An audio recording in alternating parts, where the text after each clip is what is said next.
think it's very important to learn how to learn when you go to the university, because you don't want to think that what you've learned is going to be true forever. Even science keeps changing, and therefore there's nothing that is forever, and everything is under debate. And so you will be working on your own enterprise this time. So instead of working for Andre James, you will be working for your own organization that you will create. And so that's very much what this class is about, is you being allowed to create your own. I know some students also asked me how to stay in touch. So I wanted to say, one of the best ways to use LinkedIn. So I think LinkedIn is perfect if you want to stay in touch. I've stayed in touch with quite a large number of students in MIA. And it's kind of cool because a lot of people have told me what they've done, and I've gave them tips a long time even after that. I actually happened to have a funny situation that just happened to me. Is I was teaching 12 years ago some students that are engineer students. So I was teaching business to engineer students, and two of the students were very inspired by the class. One of them asked me how to become a marketing professor, and I was saying, why are you asking me? You're an engineer student. Why would you want to be a marketing professor? He says, oh, I think it's really cool, blah, blah, blah. And then a few months after, he reappeared. So I thought he was serious. And so he asked me again, and I said, well, maybe you could be my assistant. So he became my assistant and the assistant for another professor. A year after, he got a part-time job as a professor of marketing. And now it's been 12 years, and I'm in charge of the teaching awards for best teacher in the Nazarian College of Business. And he actually won best teacher of the college, #1 teacher of the college. That was the student that I inspired 12 years ago. And so for me, it's very important to see my what I think my philosophy is: you do good, and other people do good, and other people do good, and all this, and eventually the world becomes a better place, I think.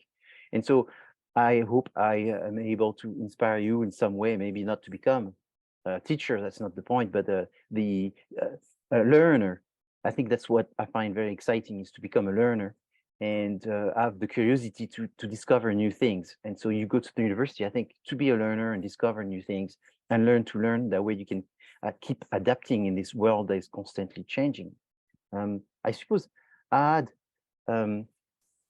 some influence also in the MIA program, because 3 people became professor following my teaching. With Seven Daly and Robert Teagarden and Brian McKenzie. So these people have been doing very well. I'm really excited that people are joining the forces of teaching and inspiring other people and making this university a better place, and so forth. So my email hasn't changed. My phone number, which I answer during the office hours, which are the Tuesday between 2 and 4. Normally I am in person during these times, but if you let me know a little bit ahead, I can definitely meet you through Zoom. And I put zone here as a mistake, through Zoom. And as well, I can make an appointment, and I've done this in the past with a number of students, and I'm more than happy to do that, so that way we can make sure that you're doing the best you can. What you will do, there is participation, there is coming to the Zoom session, there is 2 mini quizzes, and there's a group assignment, and that's really the biggest piece, is your group assignment. So myself and Professor McKenzie will make sure that you follow the class rules. And a little bit about me, you already know most of this, but I just want to very quickly go over it. I sort of wear 3 hats. The one hat, which is the hat of being an instructor. My specialty is marketing, but also entrepreneurship, also consumer behavior, and I'm also a researcher, and my specialty in research is luxury brand management. I won a number of prizes in research, such as best paper of the decade. So that's one of the most prestigious rewards. Best book of the year. I also, not too long ago, I won most downloaded marketing paper. from a very prestigious journal called Psychology and Marketing. So I was the most downloaded in 2019 and 2020. And this research was actually really cool. I think that's because I was trying to show that when you sell luxury, there's an element of fashion that is involved, which means that the more you can make a luxury good fashionable, the more you can sell it. However, what I was showing as well is that adding more fashion to a luxury brand is actually eroding the brand equity. So maybe I lost you in this explanation, but the luxury brand should not be as fashionable products, because it's two different paradigms. And using the fashion makes it more trendy and makes more exciting. However, a luxury brand is very sensitive to people's perception of the brand, because essentially the brand is all about status and uniqueness and exclusivity and eccentricism. So if you make it fashionable, you lose some of those characteristics. And so that was the paper. It's in Psychology and Marketing, and it was actually the first paper to create a concept called fashion equity. So that's why it's very downloaded, because a lot of concepts are called something equity, and the fashion have not been measured in terms of fashion equity. So now it's a very important concept, and the fashion industry is really big, not just for the clothing, but for so many other perspectives of fashion. And so people are interested to see the paradigm that I developed. I developed this with two other people. There was one person in France and one person in Vietnam, and we work as a collaboration. So I do a lot of collaborations when I do research. It's sometimes harder because everybody has a different schedule, but that's exciting. I'm also a practitioner, and I practice in two different directions, one as a consultant and another one for my own family business, which you may know is a cognac business. And but I also produce other spirits for other people. I'm actually starting to work for a spirit for a very famous basketball player that you all know, that everybody knows. And so I'm working on his next possibly a cognac, but I'm doing this for another. So right now, a lot of celebrities are looking for special spirits. So I'm sort of finding my own little niche in this, in helping them find their cognac. Yeah, cognac for celebrities. But it has happened before me, so I'm not starting this. It's just that I've been sort of diligent and build up a reputation, so they're coming to me to ask me for this. So we will be discussing again a lot of concepts that have to do with marketing, because you know, marketing is entrepreneurship, and if you do entrepreneurship, then probably the highest used concept in entrepreneurship is probably marketing. And after marketing, I would say is financing. So financing is probably second, and then third, I would say it's someone that is good at organizing. So it's probably management. So it's probably marketing, financing, and management. And what I put management because there's a lot of leadership skills that need to be brought in, and there's a lot of dealing with administration and dealing with human resource as well, and the supply and storing and warehousing. And it's entrepreneurship is, I think, one of the most fun thing that you can do, but it's also very it's very, very hard to do. It's much harder than anyone thinks it is. So to be a good entrepreneur, you need to have a good understanding of business. So if someone was to ask you, what is finance? You have to be able to define what that is.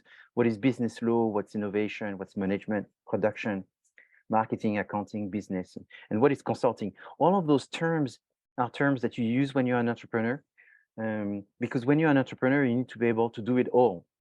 You can't be an expert in all. And in fact, as an entrepreneur, you don't have to be an expert in all of these. It's not a requirement to be an expert. What's a requirement? I think it's to know what they are. And maybe the only requirement is to know where to get the people who's going to do the job. One thing that's going to be important is for you to be using Canvas in order to complete this class. And I know that you've done this in the past, so this is your last class. I'm not going to tell you what Canvas is. That would be ridiculous. But here, how you're going to be graded. There's going to be participation. There's going to be 2 quizzes. There's going to be some forum and discussions. And beside quiz 1, which I'm going to be highly involved, this individual work is going to be mostly done with Professor Mackenzie. Then there's going to be the one sheet, which I will discuss today and next week, and you will discuss it again on this Saturday with him, because he will be teaching this Saturday, because the one sheet is the first group assignment that you're doing, and it's worth 10%. The second one is sort of, the one sheet is also called one page. So that way, maybe if you call it one page, it's not as confusing. It's called one page because you only have to do one page. And we are providing you with some samples, so that way you can see how they are.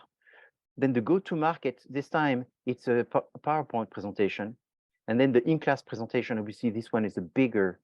So we go incremental from a single page to 2, 3, 5, 6 slides to 20, 25 slides towards the end. And that's why the first assignment is 10%. And that's why even the second assignment is 10%. And the reason why we have little percentage for the first and second assignment is to help people learn. I don't expect that you have a big discovery and you'll be super challenged. But if people are challenged and if they make mistakes, we don't want it to be a penalty, a huge penalty. So that's why we very much encourage learning versus encourage or discourage learning and sort of foster fear. We don't want you to do extremely badly on the first one and say, okay, game over, I'm not motivated. It's only 10%. Even the second one is only 10%. So it's important to see that there's many ways to do well in this class by working hard in order to get there. So the two quizzes, they are inside the syllabus. The first one is on the 18th of April. The second is on the 9th of May. The objective in this class is for you to understand what's entrepreneurship and to understand its importance, describe what's corporate entrepreneurship versus non-corporate, understand the reason why people want to become entrepreneur, and to see some of the characteristics that successful entrepreneurs have. And so that's one is sort of complicated and maybe even confusing because there are so many books, I mean, hundreds of books that describe the characteristics of good entrepreneurs. And if you, sum up all of these books, you will find that this person needs to be a superwoman or superman because there's so many characteristics that are required. So could there be 30 characteristics? Yes, but then therefore it's not very useful to explain people 150 characteristics that you need to have because it doesn't make any sense. So I'm going to try to really summarize the key characteristics and then even ask you what you think are the key characteristics and sort of break the truth about entrepreneurship. And then we'll go into entrepreneurial marketing and start talking about the one page and the elements and some of the characteristics which I didn't spend time last time discussing, such as TAM, SAM, SOM, and other concepts that has to do with evaluating and forecasting and so forth. So this year, about 9% of the Americans are expected to be actively engaged in entrepreneurship. So it's quite a large number. So it's a serious matter that people consider in their life. And so entrepreneurship is a big deal. A lot of people are involved, but you can also gauge this interest from the different places that people discuss entrepreneurship. I mean, Amazon has 35,000 books on entrepreneurship and over 60,000 books on small businesses. So it's a subject that has a lot of books, a lot of people interested. It's funny because sometimes there are some successful entrepreneurs that says, if you want to be an entrepreneur, don't read a book, just do it. And that's sort of a little bit aggressive to say that, but it's a little bit true to some extent because the problem is of people that want to become an entrepreneur and read a book is oftentimes they think that what they read in that book is everything that they should be doing, when in fact, being an entrepreneur is also very important to be yourself. So being yourself, doing it your way, is very, very important. Doing it your way, that's how you probably become disruptive. Doing it your way is also how you make mistakes. So it's very important to be conscious about where and how much you should be yourself versus how much you should understand the basic principles of entrepreneurship. So I think understanding the philosophy, the basic principles is going to save you from a lot of trouble. There are also a lot of business school programs, and more so, that are dealing with entrepreneurship. So the education side of entrepreneurship is growing. So it's a subject that is very important. What is entrepreneurship? So there's multiple definition. There's this definition, which is the definition of, which is the most academic type of definition. Entrepreneurship is the process by which individuals pursue opportunities without regard to resources they currently control. So obviously you see the word opportunities there, and here it says it's what the academic think, but you see, you will see that most anyone will say the word opportunities inside the definition of entrepreneurship, without regard to resources they currently control. So that's a thing that is very important. A lot of people believe that you should do entrepreneurship, you should be an entrepreneur if you have the resources. So until you have the resources, you cannot be an entrepreneur. An entrepreneur is not someone that worries about the resources. An entrepreneur is someone that has leadership and believe in themselves, and therefore is someone confident that they will eventually get the resources no matter what. So that does not stop them to pursue their dream. A venture capitalist is someone who invests in other people, enterprises. So they will say entrepreneurship is the art of turning an idea into a business. So they are listening to the storytelling. So first, that's usually what they hear is there's a story, and then behind the story, they want to hear about the opportunity, and behind the opportunity, at the third level, they want to hear about the costs and the forecast of sales, and eventually the return on investment. So that's the sequence of a venture capitalist. Tell me the story. Tell me the opportunity. Tell me the target, the customers. Tell me what you're going to give it to them. Tell me why you're better for them and than any competitors. How much does it cost? And how much money you're going to get back? And what I just told you right now, that's a summary of your presentation that you will be doing late in May, in sort of this order. And then the explanation of what entrepreneurs do are they assemble and they integrate all the resources needed, the money, the people, the business model, the strategy, to transform an idea supported by opportunities into a viable business. So this one is sort of the combination of the first one and the second one. Is important that to have an idea, but this idea needs to be supported by opportunities. And the entrepreneur understands that and is going to be looking to organize all the different variables that are necessary in order for this idea to become a business. So corporate entrepreneurship is important to understand because a lot of people think entrepreneurship means that you are an entrepreneur only when you start a business. So I have a startup, therefore I'm an entrepreneur. I run a business which is 20 years old, therefore I'm not an entrepreneur anymore. No, entrepreneurship is done for small businesses, for large businesses, at the beginning when you launch a business, and in any time that you're trying to keep your business being relevant, because someone trying to be an innovator is someone who's trying to be an entrepreneur. You're taking a position of leadership. So corporate entrepreneurship is something that you would do if you went to work for Warner Brothers. You couldn't say, I can't be an entrepreneur at Warner Brothers because it already exists. You will have entrepreneurial activities while working at Warner Brothers by coming up with solutions to problems, by driving this new ideas and arguing for these new ideas with the research. So all firms fall along a conceptual continuum that range from highly conservative to highly entrepreneurial. So some companies are entrepreneurial because they see this as a process.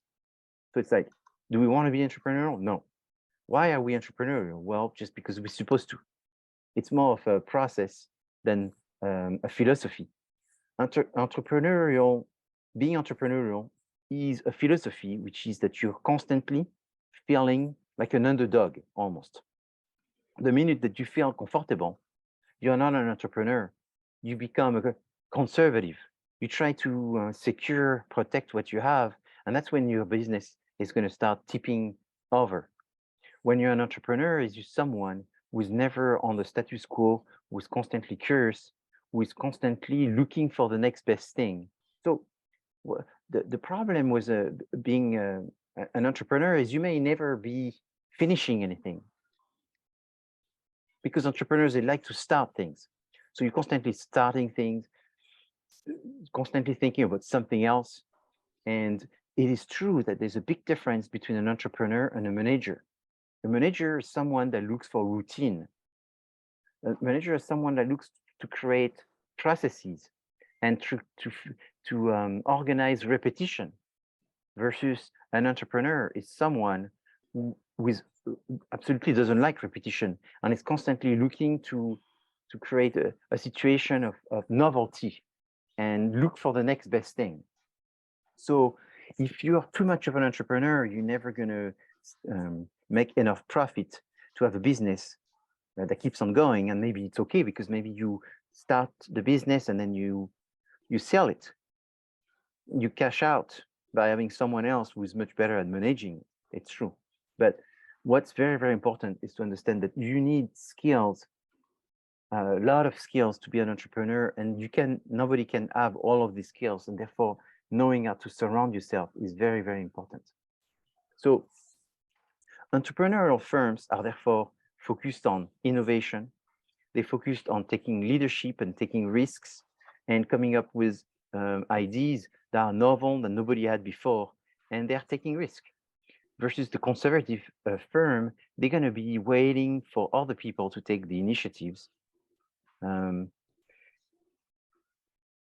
not going to want to do things that are too risky, so they're going to go for the least potential, but with the more assurance. And so they're going to let other people take the risk.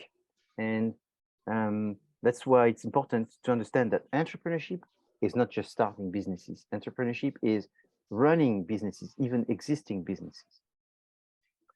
So what are the three main reasons why people become entrepreneurs? There's some good and bad reasons. Some people, they become entrepreneurs because they want to be their own boss. And some people want to be their own boss because they have a very unique way and lifestyle, and therefore it's much better that they manage everything themselves because they couldn't take orders. Some other people, they want to become their own boss because they think it's very good for their status to be a boss, and therefore they try to be an entrepreneur because it looks good on their status. But however, they have more of an employee mentality than an entrepreneur mentality. An entrepreneur mentality is someone that that cannot rest. It's someone that does not say, you know, I work 8 to 5 and Monday to Friday. An entrepreneur mentality is someone that responds to their email, to their messages, to their text or whatever, no matter the time, because growing this business, sustaining this business is their priority. It's almost like their children, the business, okay? So not everyone is cut out for this, because a lot of people don't see their business as their priority.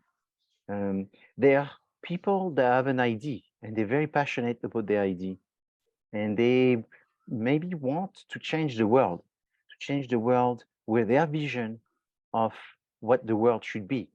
So That's another reason why people become an entrepreneur.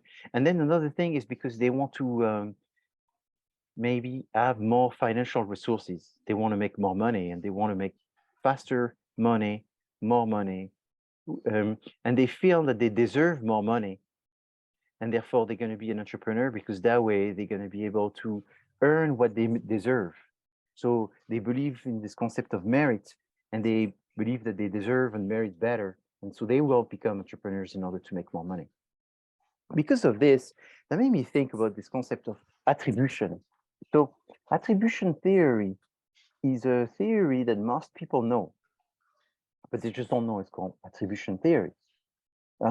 It's a theory that I suppose the older you are, the more you agree with it, because it's this idea that we all have a disposition to look at outcomes.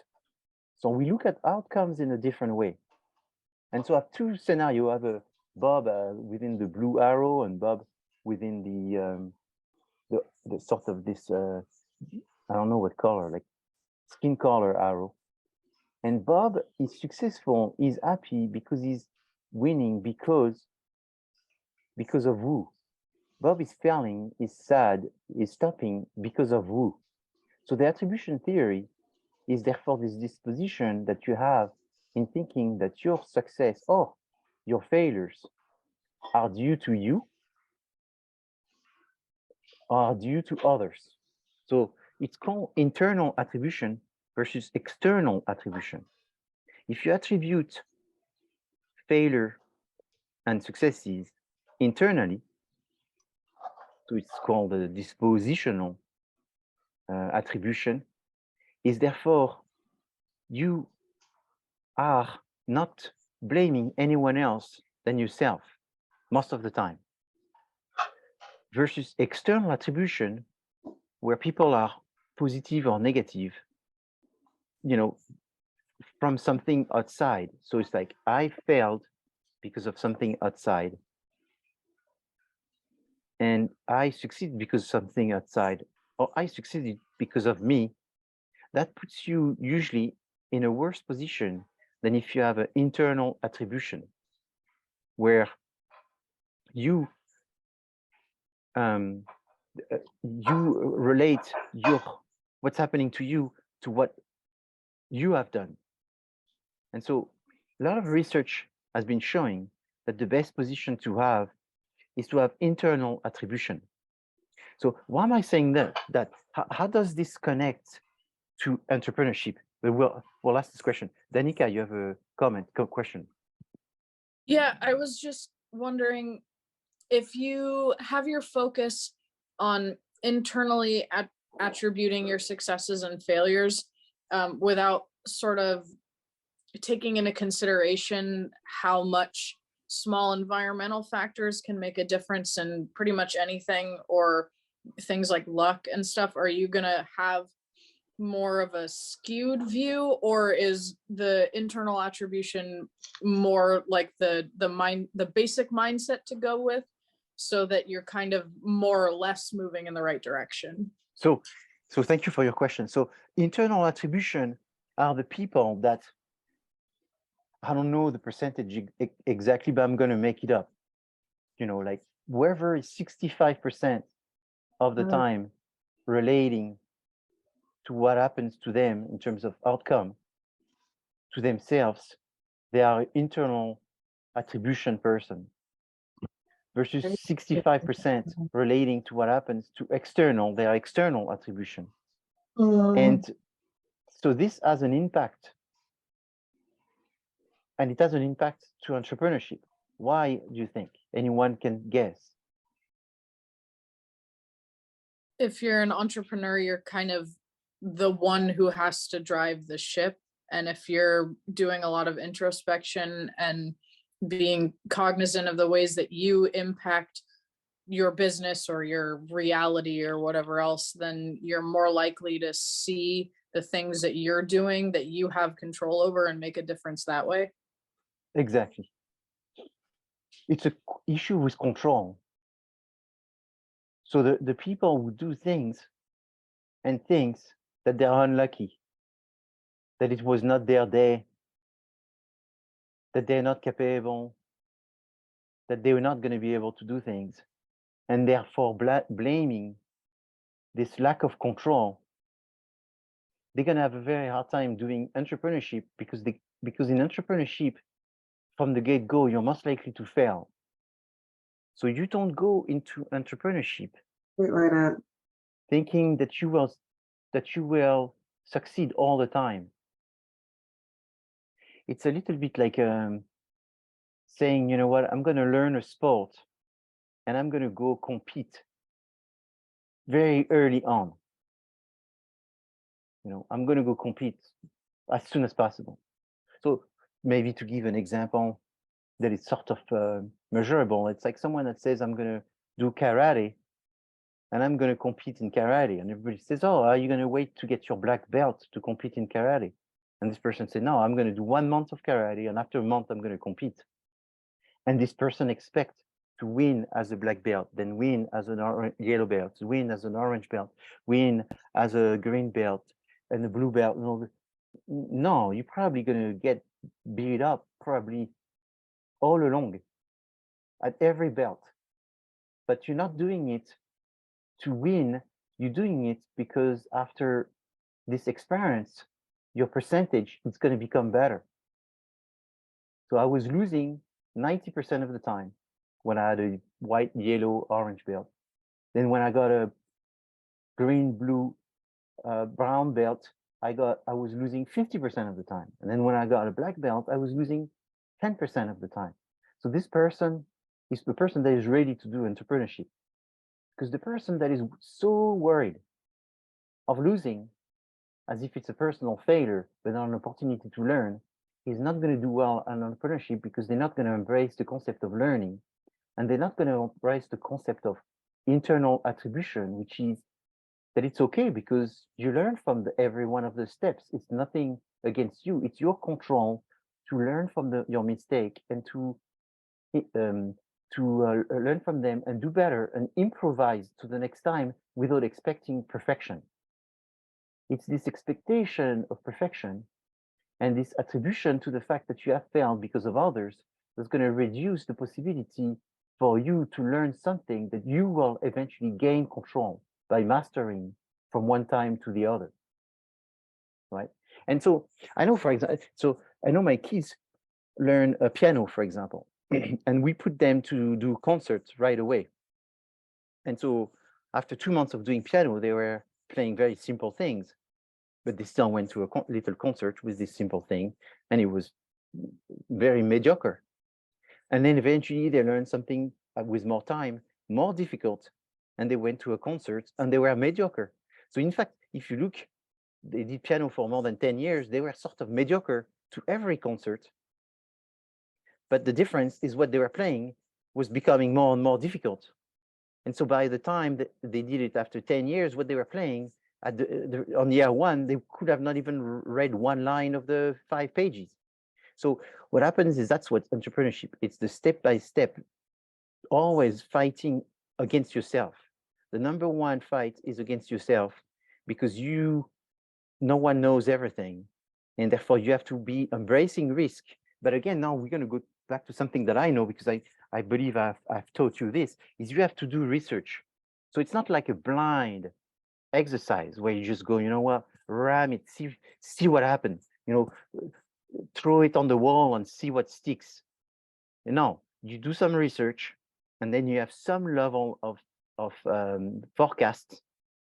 And then sometimes you're very close, sometimes you're perfect, sometimes you're very far, but you don't attribute it to anything else than you. Because if anyone starts doing this, that's when I think it becomes very difficult. So you may be realizing this is not just true for entrepreneurship, it's true for music, playing music. You just gave us an example. It's true for sports. In fact, this attribution research comes from psychologists that were very involved originally, unfortunately, on the matter of suicide. Why do people suicide? And so they found that most of the people who suicide are people that tend to have an internal attribution. Because obviously, internal attribution generates a lot of confusion and a lot of tension for the person. Because when you associate all the bad things that happen to you to some other people, you don't blame yourself, therefore you don't have as much pressure on yourself. So the people with suicide tend to have internal attribution. And so they found that they could be more intelligent people, have a higher internal attribution. And therefore, once you know this knowledge and you help people who have suicidal thoughts and all this, you help them by telling them, be careful, don't blame yourself too much. But what can you do? You have control. This is your choice. It's nobody else's choice than yours, and so forth. So that literature is very interesting.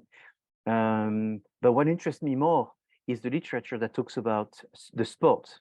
If you look at gold medal winners of the Olympics, you will find that most of the gold winner in the Olympics are internal attribution. I think it's all of them. There's very few. I don't think it's probably very difficult to find an external attribution person that wins a gold medal at the Olympics for the same reason. Is you go see the swimmers and you tell the swimmers, okay, so you lost why? Oh, I lost because of my coach. I lost because the pool was too cold. I lost because my swimming goggle didn't stay on my face well. Those people are unlikely to win a gold medal. The people that are likely to win a gold medal will say, well, I think I could have done better by training more on certain parts, training more often, listening to my coach better, going to bed earlier, or whatever it is the reason. But so that's very, very important. So what I have here, I have a very nice video of Kobe Bryant, which is someone that is sort of universally loved. And he talks about what he thinks made him a successful person in terms of business, but in terms of basketball as well. And that video is called "Winners Don't Make Excuses." So in this video, he doesn't talk about attribution theory because he talks about it in his own personal terms. But in fact, without knowing it, that's exactly what he talks about, the attribution theory and the fact that he's had an internal attribution theory, but that's not a big surprise because you couldn't be a top athlete like this without, as I said, internal attribution. But he says, when I was in high school, I was running faster.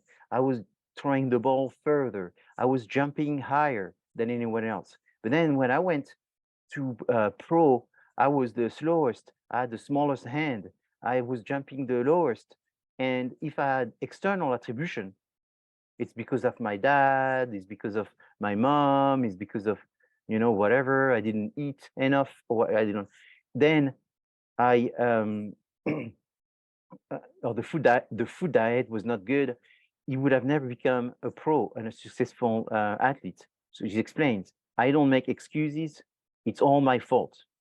The buck stops here. Here stops the buck. And so this is a great video which is a short video, and he explains this in very skilled way. Do you have any questions? Anyone? And no questions. So I don't want you to think that this is out of the subject. I talk about this internal attribution because the people who do it naturally may not realize the one that do it naturally may have said, you know what? Oh, that's pretty cool. I'm not doing internal attribution. I'm already wired that way. That's great. And there may be some people that are not wired that way. And I think if you know that this is a weakness and therefore you can control it, try to have more internal attribution. And then there's the people that have external attribution and they don't realize that they do. And that's just more difficult for them. So I wanted to bring this up because it makes a tremendous difference. And in fact, even you doing this this program, it's going to make a difference in how you deal with this entrepreneurial exercise of creating your own business. So there are many characteristics that entrepreneurs need to have, a tremendous amount. And it's difficult to have them all. The idea is that you need to have a passion for business. So that's oftentimes what successful business people say, is that you don't want to do something that you don't have passion. However, you have to be very careful with passion because if you do something with passion, is you may burn out by doing too much. So, but if you have no passion, you're not gonna have enough drive to do it or enough belief that you can do it. You need to be somewhat focused on the customers and the product, but not too much, because if you are too focused on them, you're not going to be focused on profit, or you're not going to be focused on the management and so forth. But you have to have a very focus on this. And so as a marketing person, I would say what's important is to be focused on the satisfaction. Who are you satisfying and what are you satisfying? You need to have some level of tenacity. Tenacity should not be when you're stubborn. You can't be stubborn. I remember I saw this video not too long ago, 2 or 3 days ago, but Warren Buffett that said that he invested in the fashion and clothing industry. And he said, so crazy because I'm so against that industry in terms of investment. But I invested in it and I kept that industry for 25 years. And I was losing money for 25 years. And I was so stubborn because I kept just justifying my past decision and I wanted to be right. And he said, I should have stopped. So when you invest in businesses, you have to really think about when is time to stop. And so the best analogy that I can have for you is maybe you've had a relationship like this, you know, a nice boyfriend that turned really bad, or a nice girlfriend that turned very bad. And with experience, you realize that, oh, you know what, it started to be bad after 3 months and we stayed another 6 months. I should have stopped much earlier than that. Business is a little bit like this. And like a relationship, sometimes it's hard to know when it's the time to stop. But with experience, you become better at it by knowing when enough is enough and it's time to stop. So tenacity is very good, but you can't be stubborn. You can't be obstinated, because if you're obstinated, is you're gonna not see the opportunity correctly. You're gonna sort of overrate the opportunity. And so tenacity is important because you're gonna require some sort of stamina. And the stamina that I've heard successful business people talking about, and I've experienced myself, is the fact that when you're an entrepreneur, people most of the time tell you that they don't agree with what you're doing. Other people don't agree. Other people are negative. You get a lot of negative around you most of the time when you're an entrepreneur in the terms of what you're trying to do. People agree with entrepreneurs once they're successful. Everybody recognized that was a great idea. But before that, very few people are going to give you a hand or support you. So you're going to get a lot of negative. It just makes sense because you will be seeing something that not everybody see, and you're going to go after it. So everybody else is going to think that you're wasting your time. So that's why you need tenacity, because you're going to have to go against the flow and go against other people and sometimes the other people are people that you care. And so that's when it's more difficult, is the people that you care. But the other day I heard a successful business person, he was saying what to say to people when you don't agree with them. And he said, I respect your opinion, but I don't care. And I thought that was interesting because it's a nice way to keep being a gentleman or gentlewoman by saying, I respect your opinion, but I don't care. I'm going to still do what I want to do. So tenacity is important. Execution and commercial intelligence. So that one is, it's, I mean, this one you learn by doing. So first you learn maybe by like what you're doing right now, but practicing. Then you learn by doing it for real. And then you learn by experience and eventually understanding what's reasonable and what's not reasonable, what's likely and what's not likely. So I know I've bothered my, as an experiment, I've bothered my son. He's 15 years old now, and every time I say, let's make a decision, I say, what are the statistics? And so since he's little, he heard me say that. I was trying to imprint this in his brain. And the other day, I made the decision and it was not very good. And he looked at me and he said, it's funny you made these decisions because I know the statistics and you made the decision against the statistics. Did you think about the statistics before making the decision? And I didn't want to lie to him. And I said, no, I didn't. And he said, you see, you don't always use the statistics. And I said, yeah, I don't always. But that's also what is very important is this commercial intelligence.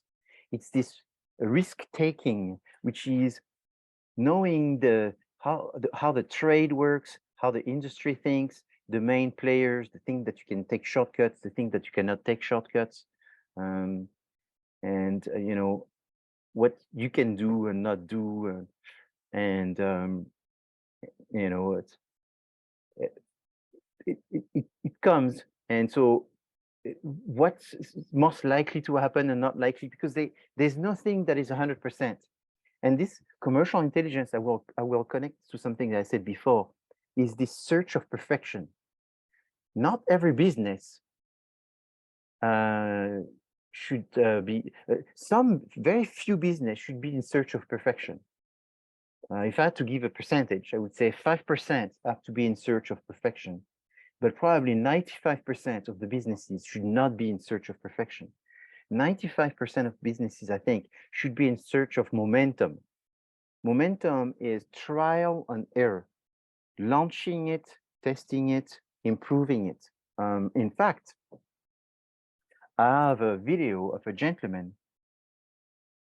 which I don't know if I'll have time to show it to you, but he's the most famous, I don't know, I don't think he's the most famous, but he's probably the richest man who went to CSUN. Does anyone know who that person is?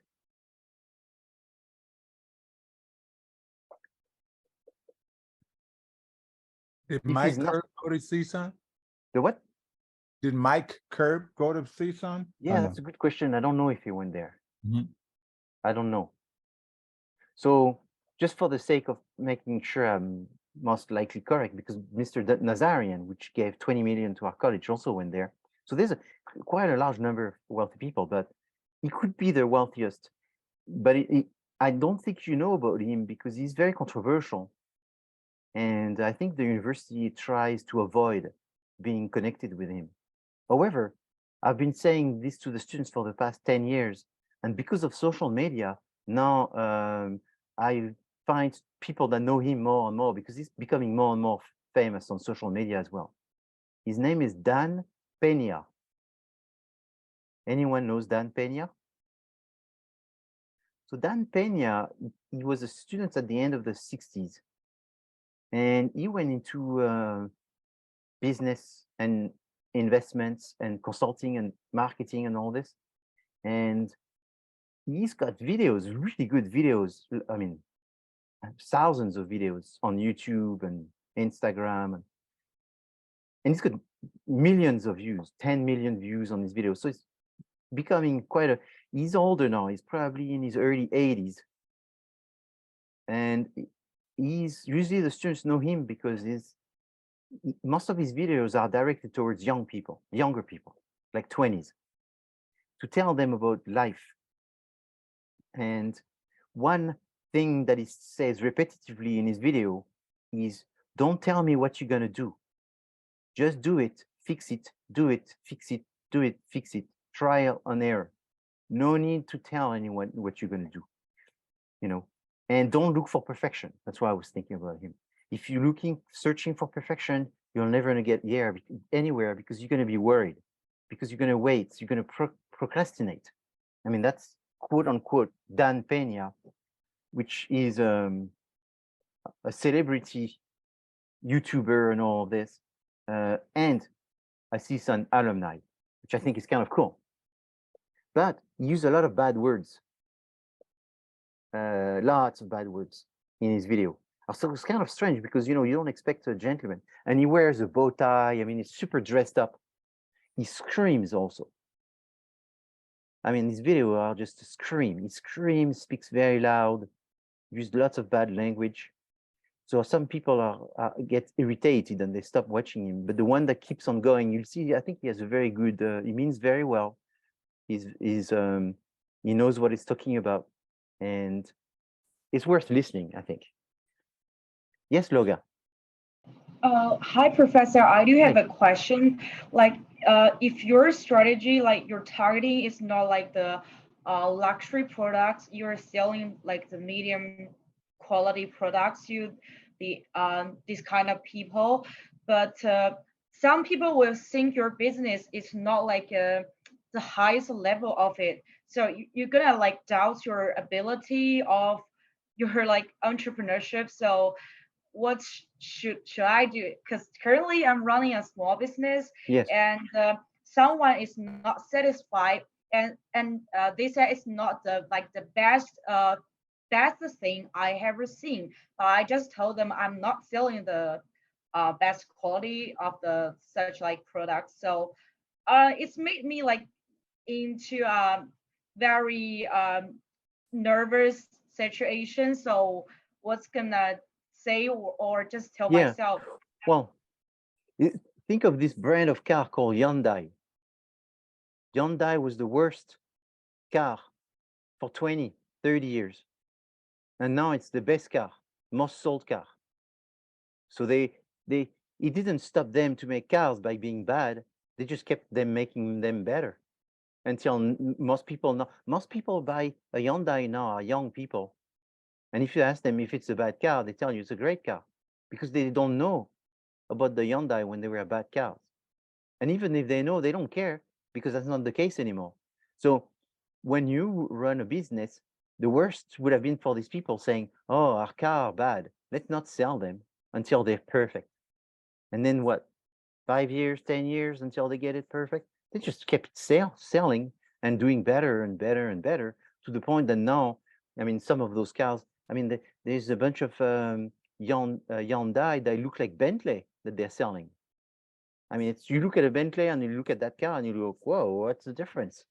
And so that's what I'm trying to say is things change, but they change for the people who are trying, not for the people who are procrastinating. If you don't try, you don't know. And you know, the one thing I forgot to tell you is you're going to have a hard time writing the word entrepreneur. You know why? Because it's a French word. Oh, it's a French word. Yes. What does it mean? It means someone who takes charge, someone that undertake. The direct translation is undertaker. What's an entrepreneur? An undertaker. So it's someone who does something. If you don't do anything, you're not an entrepreneur. If you procrastinate in doing something, you're not an entrepreneur. So you just do things, but the thing is, you want to learn fast. So you don't want to do a product that is low quality, and then it's low quality, and then you go, I don't know how to change the quality. You need to find out. That's why you have to embrace research. Research will be your best friend. What can I do? What else? What is quality? Why am I not quality? Why is it that I do that is low quality? And then you change. You change and you change and you change. And as you change, what's kind of scary is that now you have your product that is right, but the consumers, they may have changed. So it was right yesterday, but it's not right for the customer of today. And it's not right for the customers today because they changed because the competitor gave them something that had a just noticeable difference that was better. So you're not low quality because you're low quality. You're low quality because the market is constantly changing. So that's why you cannot stop because you're low quality, is you just keep on going. And you know, they say in French that every trash can has a lid. Every trash can has a lid. So it's the same thing. Is everybody who wants to be an entrepreneur can be successful and doesn't have to be perfect. Eventually, you find your position and you find your skill, you craft your niche. Does that answer a little bit your question? Yeah, sure. Thank you so much, Professor. You're welcome. So you just don't stop. You should not be stopped. And you know, the big thing is that who's telling you what and what is it that they don't like? How can you change it? And you just keep changing it. So again, 7 traits. So there's so many traits like they're saying. So tenacity, I talked about. Passion, I talked about it. Tolerance of ambiguity. Well, the thing is that there's going to be a lot of situation where there's multiple choices and you can't make a choice and then have regrets and keep thinking about how you could have done it different. You made your decision is done. You just assume your decisions. So there is ambiguity. There is always ambiguity. It's very, very, very amazing. You know, not too long ago, I went to see this gentleman that came to America with $15, and now he has $5 billion in the bank. So that's pretty nice.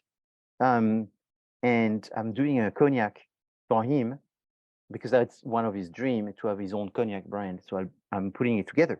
And so I wanted to do it extra well. So what I did is I brought about 40 bottles, 40 empty bottles with different designs, 40 bottles. And I put 40 bottles on his boardroom. He had a huge boardroom with like, I don't know, 18 seats, a huge glass table like this. And so I put the 40 bottles. And then I was thinking to myself, wow, 40 bottles? Normally you don't do that. That was kind of, I don't know why, but no, because the more choice you give to someone, you know what happens? The less they can make their mind most of the time. So then that was very interesting. I put this 40 bottle. He came in the room. He said, oh, so you brought some samples? I say, yes. Oh, great. You brought a lot of samples. So that way it's easy for me to choose. I say, yes, there's nothing more. That's the 40 that I think would be the best for you. And you only need one. He says, oh, okay, let me select it. I've done this hundreds of times. 99% of the time, the people are extremely confused or extremely, extremely, extremely confused. This person was not confused. He went like this and he moved the bottles like this. He picked his bottle in a matter of less than 5 minutes. So that totally shows you that one of this person, that was almost like an ambiguity tolerance test, is how much choices can I offer and how little this person was confused. Because once he eliminated the bottle, he didn't go back to it. He already had made his mind and he kept on going. And so he chose the bottle in 5 minutes. I would say 99% of the people would have taken 2 hours to do that at best. And it took him 5 minutes. And then I couldn't help to ask him. I said, gee, you did it really fast. Why is this? And he says, oh, I know what I want. That's what I want. That's what I want. I know what I want. And so it's so powerful. It's very, very important. When you're an entrepreneur, you have to have this confidence, know what you want, and then you go with it. And if it doesn't work, you fix it and you change it. You know, again, I've said it many times. Then you have to have this vision. So the vision is very important because the vision is mostly important for other people. People like leaders who have a vision. It's like, so what do you do in life? I'm a leader. Oh, what do you do? I have no vision. Oh, okay. How can you be a leader? People, your vision almost, it's more important to have a vision than not. No, yeah, it's more important to have a bad vision than not to have a vision. Even if your vision is bad, the people, they will go for it because they may not have one. So they will take your vision against no vision. So it's very, very important. You have a slogan, you have something that you want to prove, you have a problem you want to solve, you have some kind of directions. You need to create this movement and people will just follow most of the time. They follow the leadership of someone with a vision and someone that shows the confidence. There's some sort of charisma that you need to bring. So self-belief, you know, again, it's this confidence, the charisma, the fact that you have a capacity to overcome.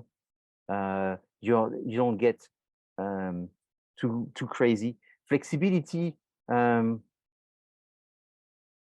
So this flexibility, that's one that becomes a little tricky because it's these questions that you adapt very well. So you can change and make up different directions based on new information. So you're not stubborn, you look at new information, and that's a skill that you don't see even in successful people. It's not always the case. I actually think about a few that I work on all this, and most of the time what I've noticed is they don't want to be wrong. So what you do is if you come up with a good idea, sometimes what you have to do is to pretend that that was their good idea, and then they become flexible. I've done this a number of times, but so it's great if there's flexibility. Like I said, there's a lot of skills. It's rare to find all of these. So another thing is the rule breaking. So that's for sure. I'm not saying that they go against the law and all of this, but they don't follow everything perfectly. They make their own rule.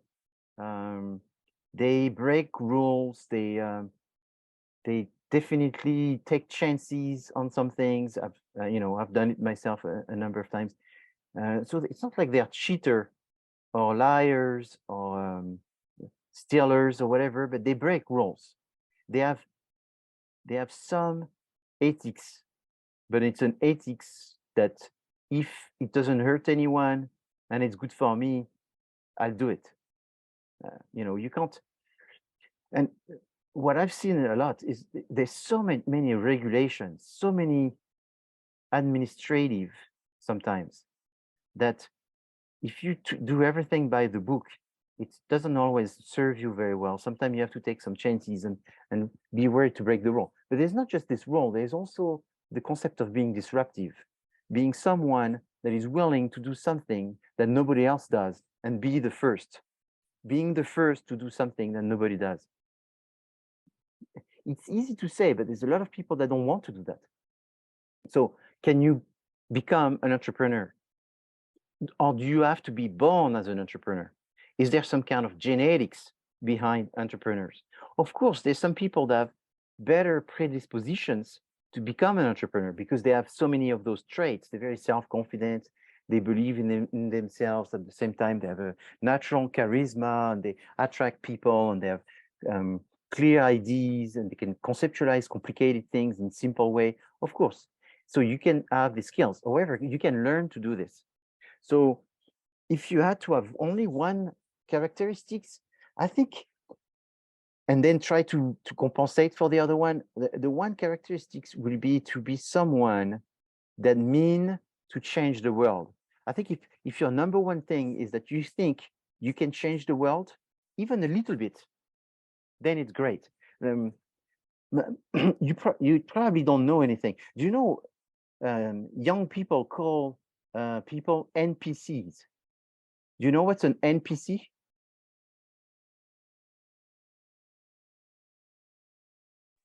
A non-playable character. Yeah, okay, good. So there's some people that know that. I guess you play video games. Yeah.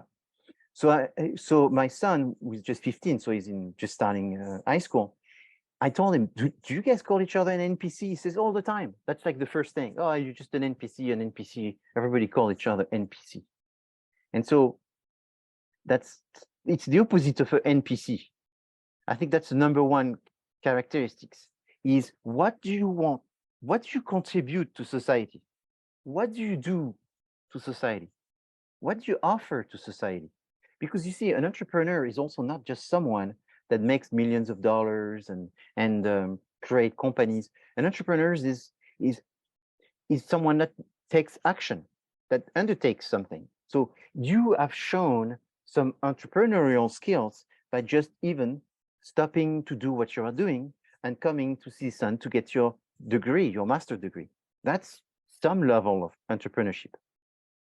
So entrepreneurship is someone who does not want to be an NPC, a non-playing character. So for the people that don't know, a non-playing character are those people that you see in video games, but they don't really belong to anything. It's not someone remotely playing with you. It's just some robot programmed individual that is moving on your video.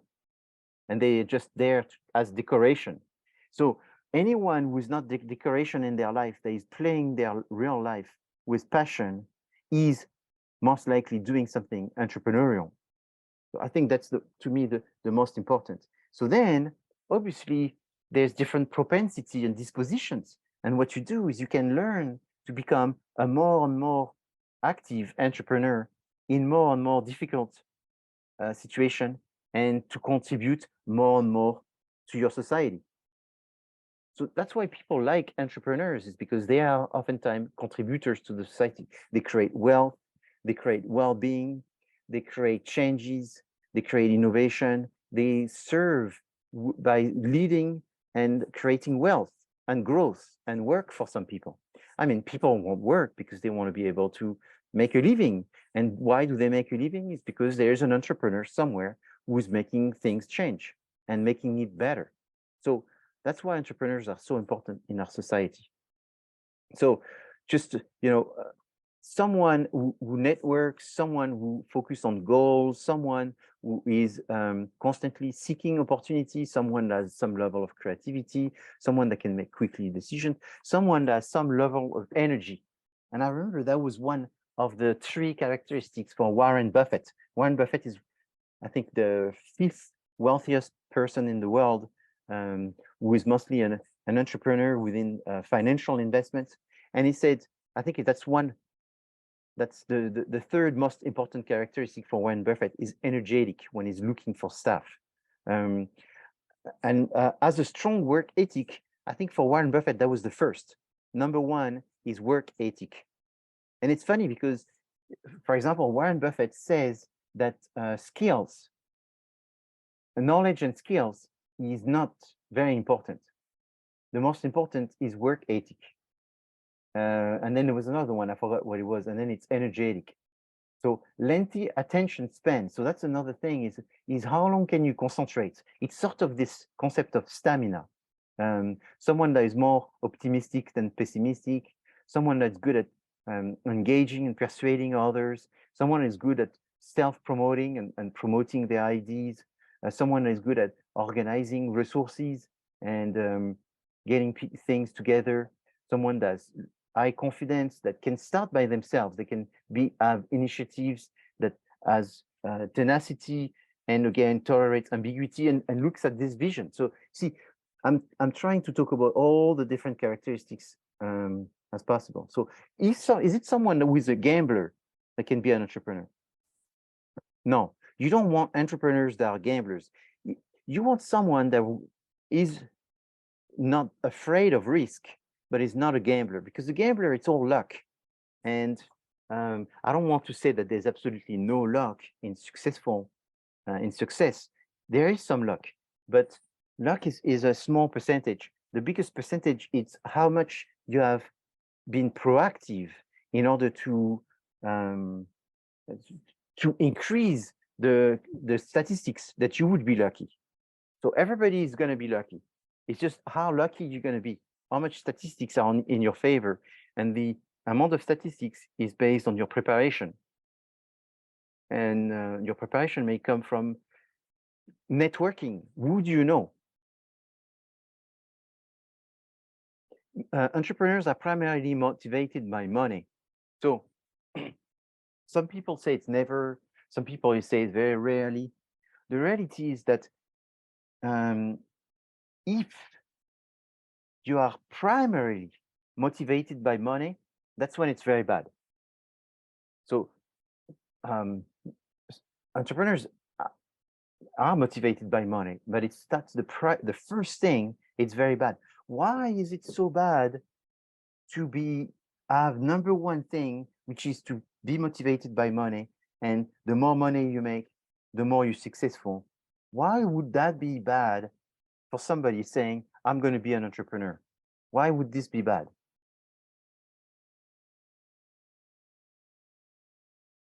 Well, speaking as an entrepreneur myself, Yeah, an entrepreneur starts off with 0. He really has to have that stick-to-itness. You have to, it's like you said, you got to work all the time. There's going to be a lot of times where you are going to have 0. And if you're doing it for the money, then you might as well get a job. Yes. Someone that works for money is called an employee, not an entrepreneur. Exactly, DCAT. So an entrepreneur doesn't work for money. because money, like you just said, will be disappointing, because there's going to be so many failures that increases your dissatisfaction with what you're doing. Since you're doing it for money, there's no money, I may as well do something else. And therefore, that's an employee mentality. I have a video that I strongly recommend, which is Entrepreneur Work for Free, from the most famous entrepreneurial spokesperson, which is Robert Kiyosaki. Entrepreneurs Work for Free. And that's the name of the video. I'll give you as a reference. Great video as well. And that's what he talks about. He says, I became successful because I was trained by the father of my best friend inside his book called Rich Dad, Poor Dad. I was trained by the best friend of my father as not thinking as an employee, which means that I was not thinking in terms of money. I was thinking in terms of the goals, my goals, meeting my goals, not getting the money. And so if you meet your goals, and eventually you are, because an entrepreneur has to be ambitious, and you're more and more ambitious, and your goals are becoming bigger and bigger and bigger, eventually you'll be making more and more money, but it will come as an outcome of your successes and not as an outcome of your tenacity on just getting this money, which that's never going to be perfect. It's like, someone trying to be happy all the time. It's not possible, because happiness is a temporary thing. So what you do is you do everything you can to get that temporary thing about happiness. And when you have it, you appreciate it, you embrace it. And it comes and it goes and it comes and it goes. But you're just doing everything to be within the world of happiness. But someone that would want to say life is only good when you're happy all the time, that's someone that's going to be very unhappy, because you cannot be happy all the time. So it's the same. An entrepreneur that want to be rich and make money all the time is not going to work, because it just doesn't. Yes, Loga. Oh, yeah, I just have a question. Like, those kind of people, they just success it. So it's more like attribution theory. So they can say they are not working for like money, like Elon Musk said, he's not like interested on making money, but they are just like getting the financial freedom. So be famous, so they can say they're not for all the money. But and I already I read the book, like the Poor Dad and the Wealth Dad. There are lots of kinds of people. They do entrepreneurship because they can become financial freedom. So that's one of the reason, I think. Oh, yeah. The financial freedom, the being able to be your boss and pick your vacation when you want, and all this. There's a lot of people that do entrepreneurship for the wrong reason, because what happens is, if you look at the percentage of businesses that fail, it's a huge percentage of business that fail. And there's many reasons why businesses fail. We'll discuss that, but many reasons is because they have a poor interpretation of the reality of being an entrepreneur, which is very ungrateful, and therefore you're not doing it to constantly be glorified. You're just doing it because that's what you want to do. And also, using there's a few people that are used as symbol of entrepreneurship, and those symbols, I think they're creating more distraction and confusion about the reality than anything else. I mean, if you say Bill Gates is saying this and Elon Musk is saying this, these people are sort of not the norm of the entrepreneurs. Not every entrepreneur has $100 billion, $200 billion. So most of entrepreneurs are, there's thousands of small businesses, hundreds of thousands of small businesses. Most of those people, they are driven by doing what they want to do, looking for something that they want to express, something that they want to show to the world, change to the world. And I'm not saying none of them are focused on money first, but the ones that are focused on money first are oftentimes very disappointed. And there could be someone that's such a stamina.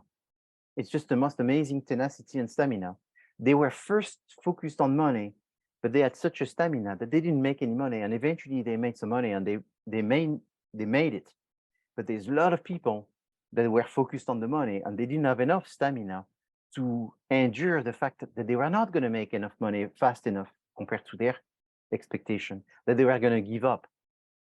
They had an amazing stamina, but it could not compensate for their eager to make so much money so fast.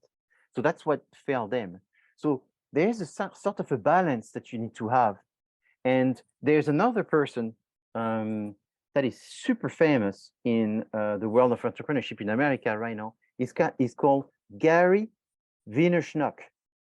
Anyone knows Gary Vaynerchuk? Love Gary V. Yeah. Absolutely.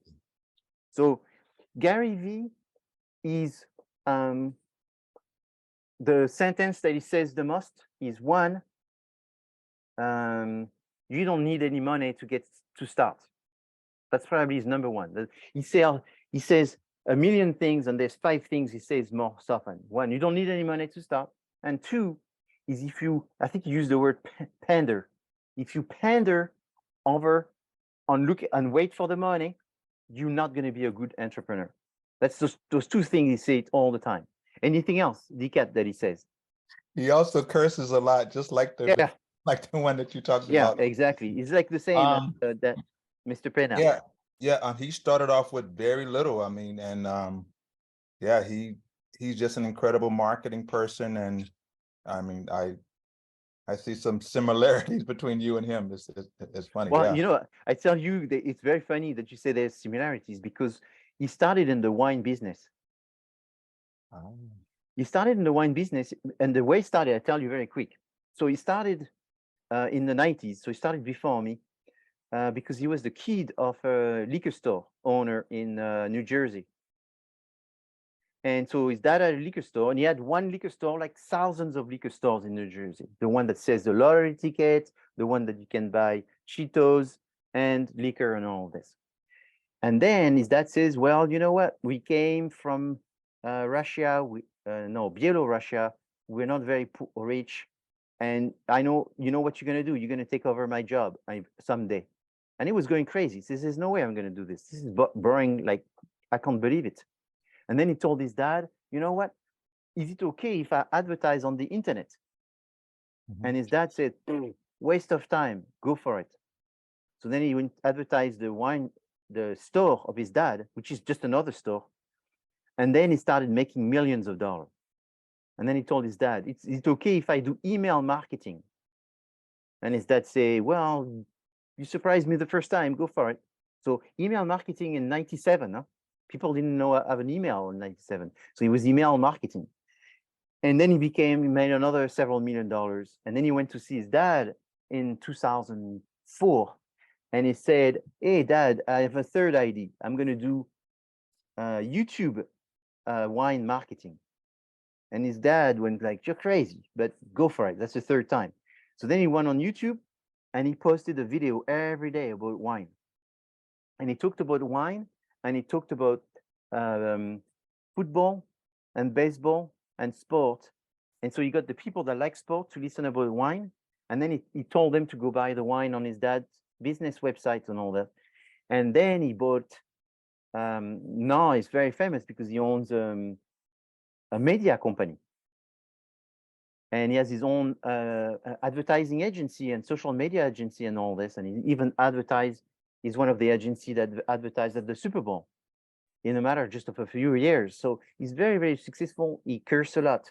And it's funny because I was also doing wine marketing in 2005, to tell you the truth, on YouTube.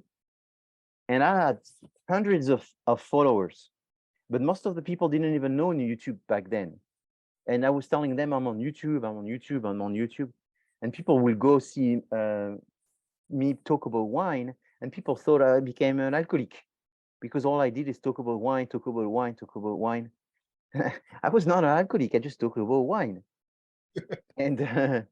And so there were students telling me, oh, I follow you, it's cool, whatever, and all that. And unfortunately, because I'm a professor and I have all this thing, I said, my family said, you can't be doing this YouTube thing. This is a hobby. This is a bad hobby. I say, yeah, no, it's called YouTuber. It's blogger and YouTuber. And everybody's telling me that's not a job. You got to stop that. This is bad. These are bad habits. This is a bad, lenient, dirty lifestyle. Talk about booze all day and all this. I said, okay, maybe I don't do that. So I stopped. But I was doing it, and there was two people to watch on YouTube back then. It was Gary Vee and myself. Oh, So wow. that's yeah, it's just short. But Gary Vee exactly will tell you don't need money, and you don't need um, to focus on money, and you just don't pander on this money and when am I going to get it and all this. And now he does meetings with thousands of people in these meetings.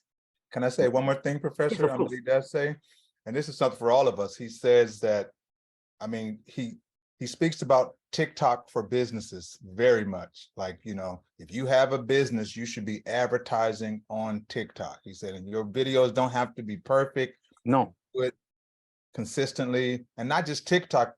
I mean, what he's saying is you have to be ahead of the curve. So like you said, if the two of you guys were like, you know what I'm saying, blogging and Yeah, doing YouTube ahead of the curve. podcasting way back then, you have to be on what's the next platform that's coming now, or Yes. some things like that. So like, I mean, I'm so into that. Yeah, that he's great. and very much ahead of people. Yeah. And I very much respect and admire him, because I remember he was saying that in 2005 or 2006, he was saying that. And what he was saying is that you have to have the discipline to do it every day. It's a sunny day, you do it. It's a rainy day, you do it. It's a Sunday, you do it. Every day you post something, good or bad, it's okay. Don't look for perfection. If you look for perfection, you won't post anything. And it's all about momentum. And it's so true. And I remember him even going to conferences and speaking to thousands of people. And he was so, you know, I won't use the S word or F word and all that, but he was looking at the people and saying, you guys, I know none of you will succeed. And he said, you know why? Because you're here. And because you're here listening to me means that you have time to waste. If you didn't have time to waste, you will be hustling. And if you'll be hustling, you will not need to listen to me. But because you're here, and the people would laugh. It's funny because I imagine normally when you say that, the people are pissed off and they leave the room, right? In that situation, they will listen to him and laugh. We love you. Keep telling us that we're losers. Thank you. Thank you. Yes. And then he says, and next thing you know, I'm going to have to write a book. And then you're going to buy my book and you're going to do even less. And then you're going to ask me for my blogs and you're going to have to, and I know you're going to do less. The more you listen to me, the less you do. But that's okay. I'll keep on doing it. But I know that doesn't do anything. The only way to do it is to do it. Stop listening to me. And that's what I like. He goes to places telling people to stop listening to him, and more people are listening to him. It's crazy. And so, yeah, Gary Vee, but he's brilliant. So, you should be young and energetic. So here's a myth as well. If you're young, you are more energetic than if you're old. I'm sorry, I'm old, so I can say that. But if you are young, you don't know what you're doing. So that's the beauty. If you're young, you're going to waste a lot of energy because you don't know what you're doing. If you're old, you're going to know what you're doing, but you don't have the energy. So it's like a catch-22. So then people ask me, oh, and actually they asked Gary Vee. Also, you know, I have the same answer. I feel bad saying, but I have the same answer. They ask him, so what should I do? I'm 55. So if you're 55, so Gary Vee is a bit more brutal than me, but he says, if you're 55, maybe you have 10 more years. You want to spend 10 more years to hustle? Take it easy. You're 55. But if you really, really, really, really have to do it, then it's great. Why? Because you're 55. Therefore, you know, you're going to do in 1 year what a 25 is going to take 10 years to do, because you're going to take all the shortcuts. You're going to learn faster and go straight to the meat and to the fat versus wasting your time. You're going to be more disciplined. So, you know, so there's all of this. Now, if you're young, the beauty is that you're not going to be as negative as if you're old. If you're old, there's a little bit of a negative. It's like, I don't know if I should do that, because if I do that, I know all the problems I'm going to have. And if I do this, there's all going to be these problems, and I'm going to try to be preempting all the bad things that can happen to me, because it happened to me in 1998, and it happened to me in 1993, and it happened to me, And so when you're young, you don't have that. You have this innocence that you just jump in the water. Oh, let's jump in the water. You just jump in the water.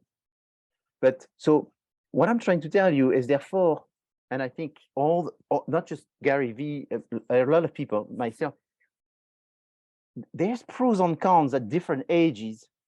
It's more a question about, what is the opportunity? Why are you doing it? What is it that you're trying to prove by doing this? How much do you need to do it? How many years are you willing to do it? And are you going to do it for the money? Are you going to do it for changing the world? If you want to change the world at 50 years old or 60 years old, go for it. Change the world. I mean, look at this gentleman. He's 94 years old. Do you think if someone came to him and say, you're 94 years old, you should retire? He doesn't want to retire. He's an entrepreneur at 94 years old. And then someone could say, yeah, but it's easy. He has $125 billion in the bank. No, it's true, but it doesn't matter. He's ready to do it again and again and again and again, because it's a formula. The formula is, who's your target? What do they want? What is the change? How can you do the change? What's the margin that you have? The higher the margin, the easier it is to do. Yes, Dikat, I think you have your hand up. You just brought up another one of my favorite people. Oh, and by the way, I call you Professor V, so that's another thing you and Gary V have in common, the V. It's true, I didn't think about this. Thank you. Warren Buffett, someone told me, and I mean, believe me, I went back to school at 50, and I just said to my kids, I was like, you know what? I got probably 5 or 6 years to hustle, right? It's just so funny, especially as a Black man, guys. I'm serious. But Warren Buffett made most of his money after he was 60, and Yeah. that was just profound to see. I mean, of course, he was smart. He was probably working, even like, I know some of us in this class, we didn't come to this class to get a job. You know what I mean? Like, I'm not here to go get a great job. And even some of the young cats in this class, cats and kittens, already have some dope jobs. I mean, I'm not jealous on the level of the job, but the names in those Fortune 100 companies that, like, I'm saying, many in this class are already working for, but as an entrepreneur, you're not doing it like, I'm not trying to change the world. I'm not even really trying to do it for my kids, because most of them are grown except for one, and he can have the house and I can leave the house maxed out if I want to. But as far as the true entrepreneurship shows, that it's doing what you love is, I mean, like you said, you can't be over passionate where like you get your feelings hurt, but you have to stick to it no matter what. And that's, yes, you have to. All you have to, and no, it's perseverance. And so I mentioned this, I was remembering, Warren Buffett is very much, thank you, Dikat, for sharing. That's very, very good. He was talking about integrity and someone being ethical as the #1 skill. And then I was telling you the third was energetic. I forgot the one in the middle is intelligence. And so that's why he said he's not looking for someone who knows everything, and it's not knowledge, it's intelligence. And I agree with this. I've experienced it too, is the people who have common sense, a good common sense. When you talk to them, they get it right away. They're looking at the situation. They don't make it more complicated. It's a very healthy common sense intelligence. And so there's 2 videos of him that I thought were very interesting, that I have here, that I'm going to send you as well. So what about the entrepreneurial skills of a music person? What do you think they need to be? What are the key entrepreneurial skills for musicians? I don't want to do all the talking here, guys. Come on. As a musician myself, and that was my first skill set. And if you asked me, if you put a gun to my head and told me I could only do one thing, I would play the drums, So I think you have to have confidence at what you do, like your skill set. I know Brooke can probably answer that too, but I think you have to have confidence and So you said one thing, so I'll just stick with confidence. So confidence. Okay, so think about something that you think, almost like, I don't want to sound negative or bad or judgmental, but think about Andre James as well. Like, what is the one skill, like Andre James, for him to succeed? What is he missing? What does he have strong? What is this musician skill? So Raphael was first here. Go ahead. Oh, thank you. I was just gonna say, specifically seeing their craft as a business. I think Yes. that not many arts peeps really see their craft as a business, and I feel like that really it's a pivotal point in their career. Good job. That's the first one on my list. Think of yourself Yes. as a business. Perfect. You see that? I agree. 100%. Yes, Brooke. Oh, I was just gonna answer that question.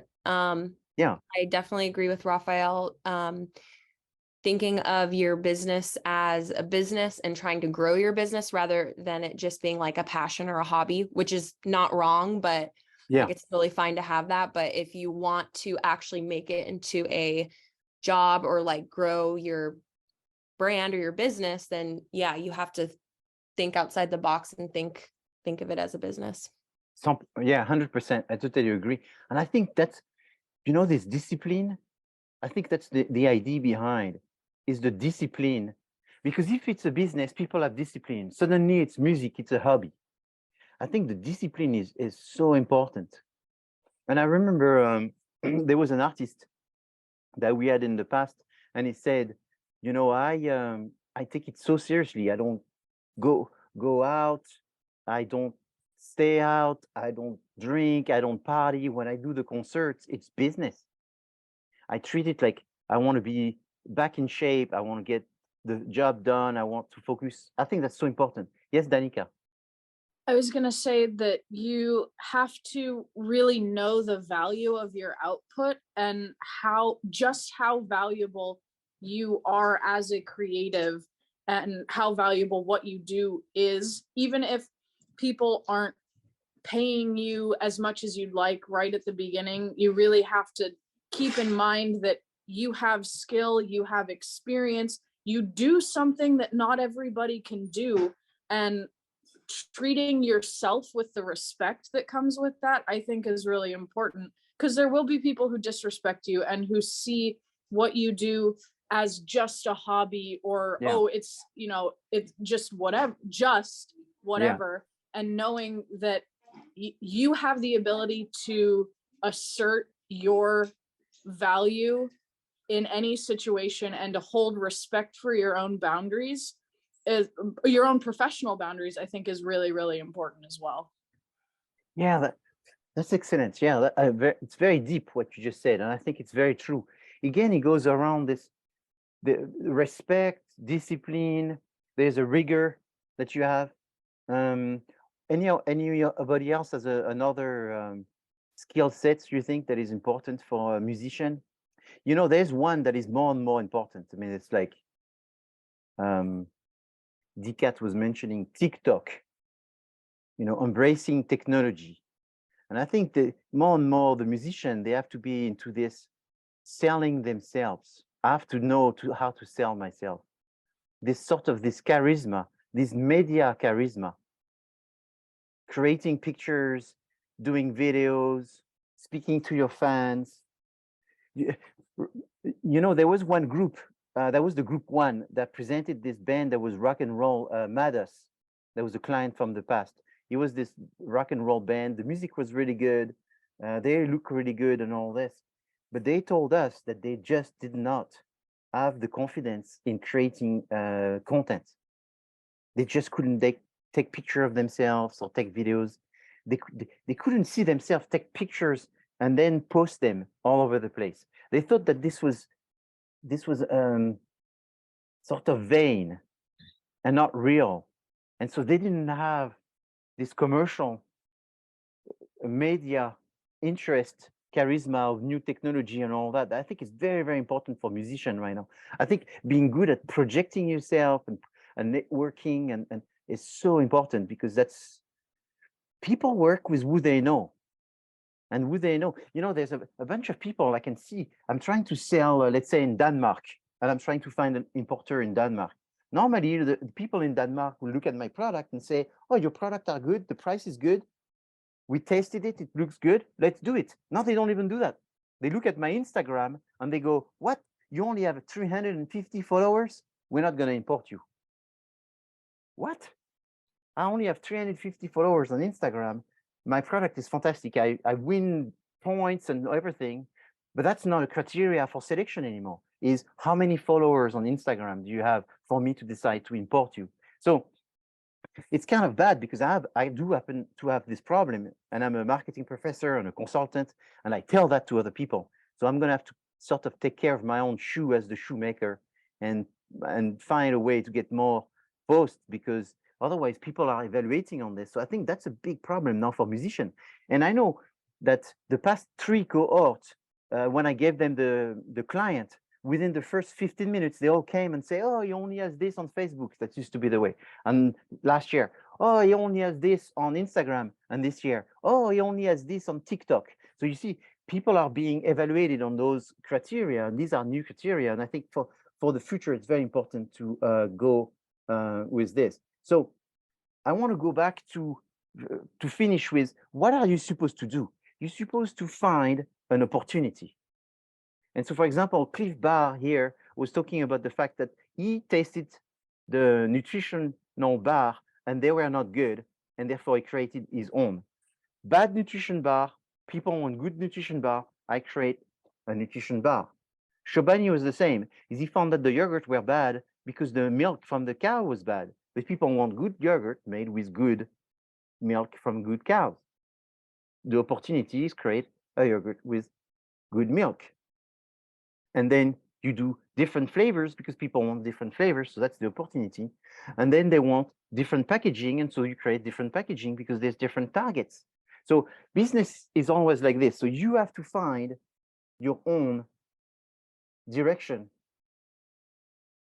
And I didn't bring you any religious quote, but I brought some religious quote in the past. So I wanted to bring this one because I thought that was very interesting. So I tell you, ask and it will be given to you. Seek and you will find. Knock and the door will open to you. For everyone who asks, receive. He who seeks finds, and to him who knocks, the door will be opened. And to me, and it's not like I quote them very often, and I don't have to be Christian or whatever. I think it's this idea that it's the people who search that actually find. And again, I think that's so related to entrepreneurship. It's the people who knock at the door, it's the people who undertake that actually get to places. The people that do less get less, the people that do more get more. And so I think Luc was trying to say here is that you want to get help, you want to get lucky in life, go do something. And so I feel that this is very, very important. And what should you do is you should think in terms of having a plan, working on your plan, creating your plan by understanding all the components of a plan and understanding the elements of marketing, which is all about, what is marketing?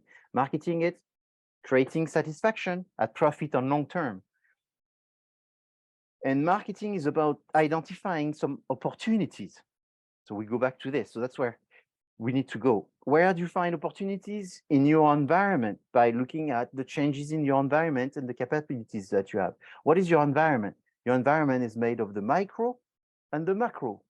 The micro is the green circle, which is against the company, and the elements that you have to review in order to come up with opportunities. So the first assignment is a 1 page.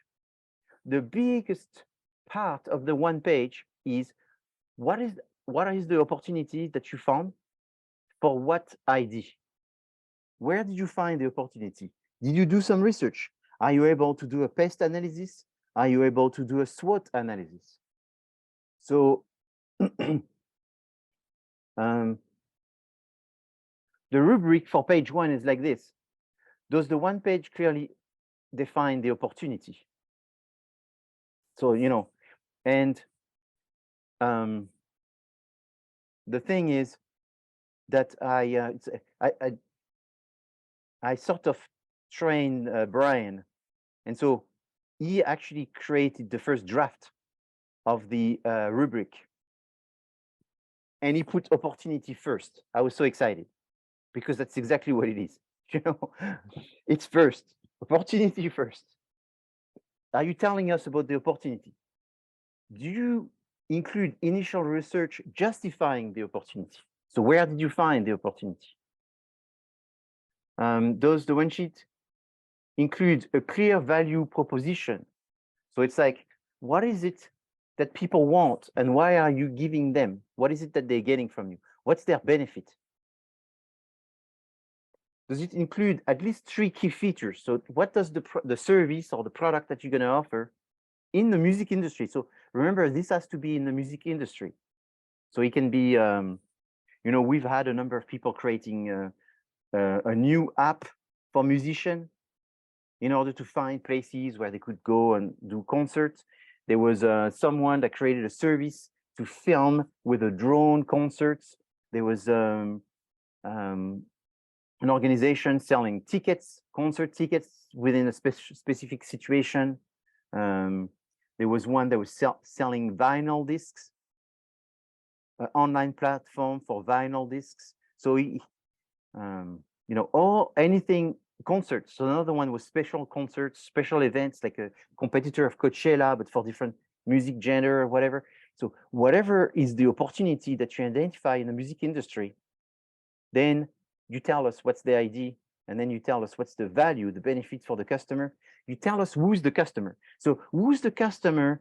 You do the best you can for the one page. It's hard to be very precise on who is the customer for the one page. We expect more details for the go-to-market, which is the step 2 of the 3 steps. So again, you have 3 steps: a mini, a big, and a maxi. The maxi is the final presentation. The mini is the one page.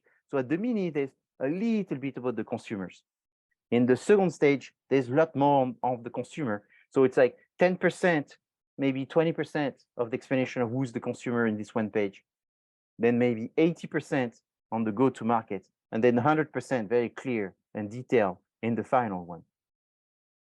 You need to talk about some kind of sales forecast. You need to explain the basic goals, objective of the company. You need to tell us who are the competitors, if they have any direct competitors and indirect competitors. And then you start to think about a name for that business and a logo for that business. And it needs to look professional.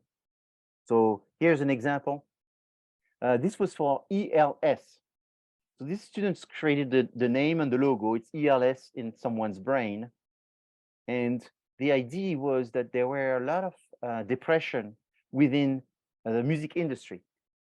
And they found that there was a lot of a label that had a lot of musicians that didn't perform 100%. Either they didn't perform well in the studio or producing or going to concerts. So there was a lot of losses due to depression within their staff, within the artists.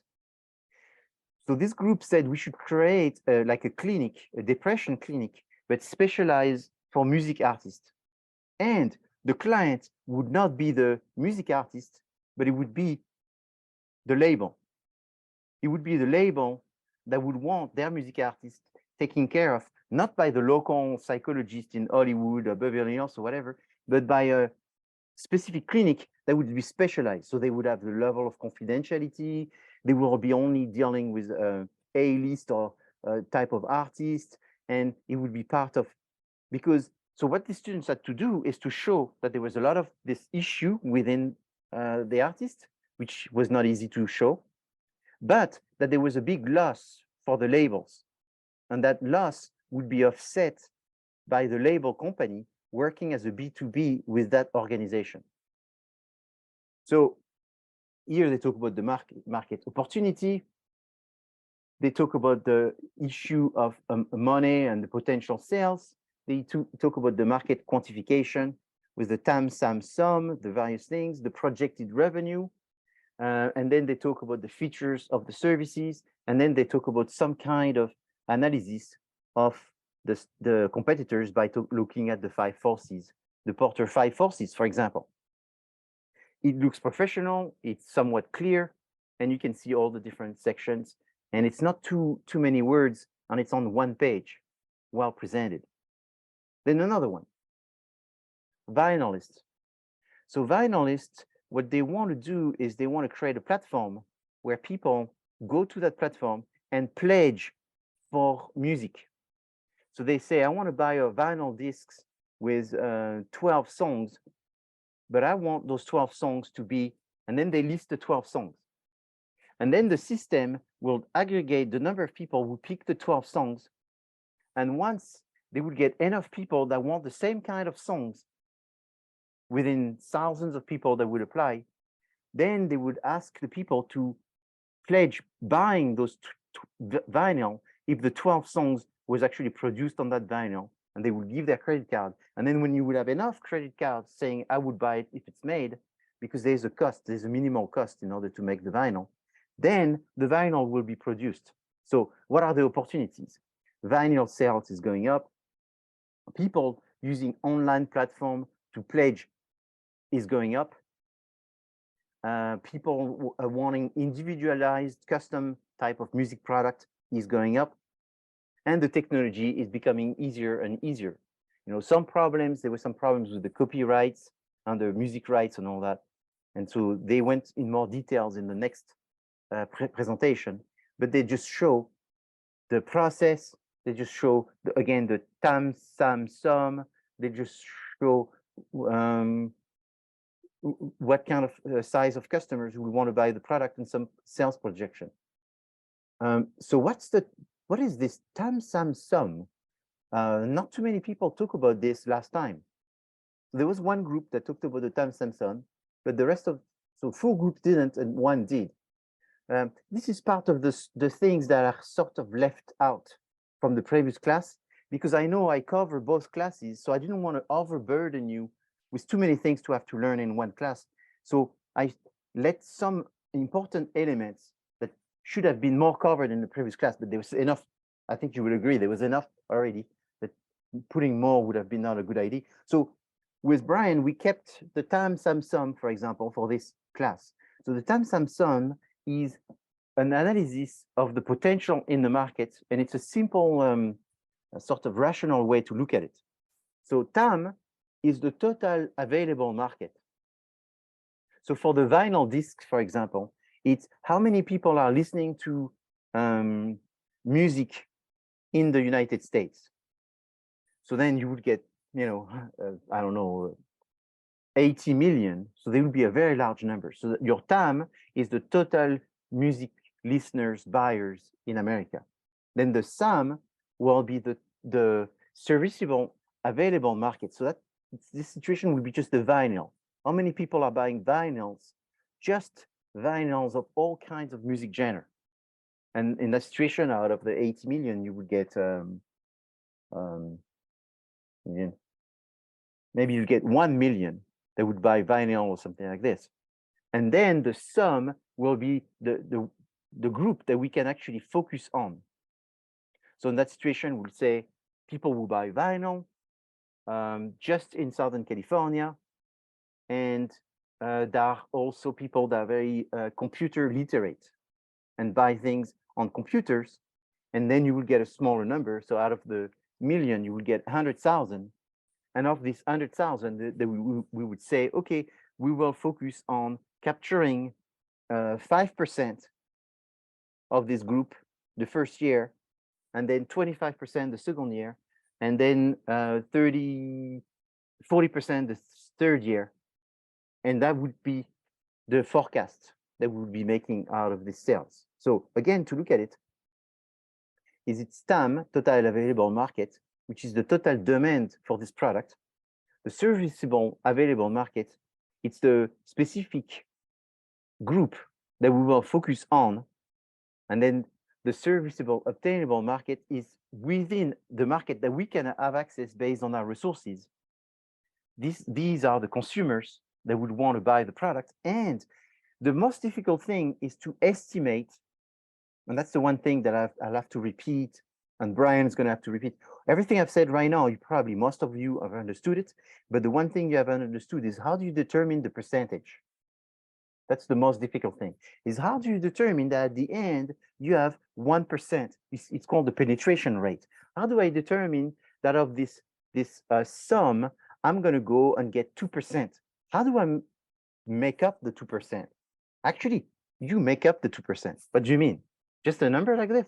Not really. What happens is you have to make sort of a common sense leap of faith to decide what's the good number percentage based on how difficult you think you will get this market share and how much resources you will allocate in order to get this market share. So if you say, we're going to advertise in the Super Bowl and we're going to have several $1 million to in social media, whatever, your percentage is going to be very high. But if you say, all we can afford is sponsor events and invite bloggers to make reviews and post on us, and suddenly your budget is like $25,000. So with $25,000, you're not going to get a big percentage. So it's a common sense. The rule of thumb is the bigger your sum, the smaller your percentage. So if your sum, like I just did before, was 100,000, you're going to do a penetration rate of 15% or something like this. That way you start with 15,000 or, for example, for this one, the numbers were very small. The numbers were very small because as a clinic, you can't help hundreds of artists.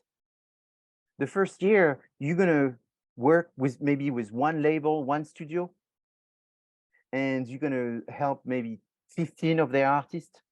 The second year, you're going to do 2 studio, 15 and 15. The third year, you're going to do 3 studio, 30, 30, 30. And so they were not looking at huge numbers because that was not the purpose of this. This was to be a very dedicated, very high value for A-list type of artist. Then they could offspring this to a B-list type of artist as well, to the like starting artists that have just been contracted by the labels. But the idea is some of your entrepreneurial projects are going to be looking at large number of people and some are going to look at small number of people. Like for example, this one, the vinyl looked at big number of people versus the clinic looked at small. Okay, so that was the mental health. This was selling cassette tape market. So the cassette tape market was much smaller than the vinyl. So there was another group that thought of doing cassettes and some kind of service within the cassette. So here's the same. So you can see that the number is 1% penetration. So most people understand, but there's always 2 or 3 students that are very bothered by this concept of penetration rate because it's sort of a number that you have to pull out of a hat. And the reason that you have to pull it out of a hat is because we, at the end, will be acting as investors for the last presentation sometime in May. And we're going to just see, based on what you say, if it's unrealistic. And so if you wanted, you could say, well, to be not taking a risk, why don't we use a 1.5% penetration rate? That seems to be a number that works most of the time. 2%. The problem is when people are over 2%, they have to justify why they're getting such a big percentage. Well, the market is very niche. Maybe that's the reason. It's inexpensive to capture a lot of clients. It's possible, but it's very rare. So you have to decide all of this. So here's 2 other, there's one that is an app that was created as a system for fans to get credits for following their artist. The more they follow the artist, the more they get credits, and then they can redeem these credits to get access to special favors from the artist. Maybe advanced concert tickets, limited edition merch, special invitation to events and all of this. So the more they use the social media and follow the artist, this app will actually keep track of this, and then the artist will be able to. It's almost like a frequent flyer mile program for artists and fan following the artist. And I mean, that's why this class is also so exciting, because the students come up with the most brilliant idea, and it takes discussions and understanding about, again, how strong. I remember there was a group that was made of very good students, maybe 5 years ago, and they came up with this idea of creating a Uber, but for musicians. And the big problem was the fact that, so they say, how many musicians are moving and need a Uber? So it was a large number. How many would want to have this service? Most of them would want to have the service. They did some interviews and qualitative research and all that. But the problem is that they didn't want to pay very much, the artist. It's like they wanted a Uber to be super cheap, so cheap that there was very, very little money to be made. And the problem is when you go to an investor and you tell them that they're going to have a very small return on investment, and they're going to have to make money to go after really thousands of artists. And we couldn't really find the size of artists that would want to do that would equate to a large amount of money, enough for an investor to want to bother to invest in it. It was hard to justify. So you have to think about this, is how likely someone would want to have this kind of return. What's a good return on investment? Well, good return investment, probably 15, 20. If it's more than 20, then it's really fantastic. But then when the return on investment is small, and you can see there's a lot of investments to be done, and there's a lot of risk, a lot of competitors, not a lot of threats, and so forth, it's hard to make a case. You have to make a case to defend what is your entrepreneurial music ideas, okay? Do you have any questions? So if I was to ask, I don't know, Nigel, how do you feel about the penetration rate? As you said, it depends. It depends, yes, exactly. Yeah, it depends. It's a judgment of taste. Well, also it depends on the size and the amount of people you have within that industry as well. Exactly. The bigger the number, the smaller the penetration rate. But there's no formula.